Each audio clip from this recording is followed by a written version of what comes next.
In the budget earlier this week, the Finance Minister sent a clear message to the world. India should be viewed as an economy where the focus is on growth, and not just in the traditional sectors, but also new age industries as well. The market has also liked the budget. We've seen a rise so far of around 2% in the last few days.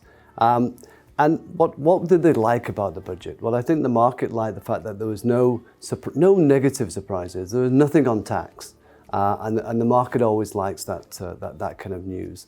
But I think really the kind of capital expenditure which the government's outlining for the next 1 year is really kind of going to catapult the kind of multiplier effect across many different industries. So that's good for India Inc., it's good for earnings growth, and it's good really for the longer term prospects of India. And I think there were some concerns prior to the budget that it could be a little bit more populist, it could be kind of short-term consumption kind of measures. So this long-term capex plan, which she outlined the last budget as well, I think is what the market likes, the continuity of policy. After all of this, and what will the markets now focus in on?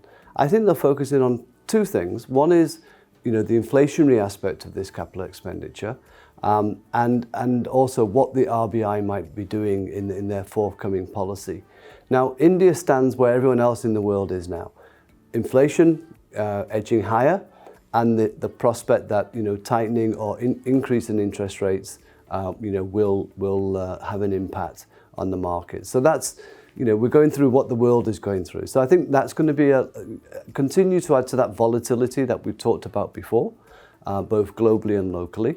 But overall, the budget is a good signpost for what we can expect going forward.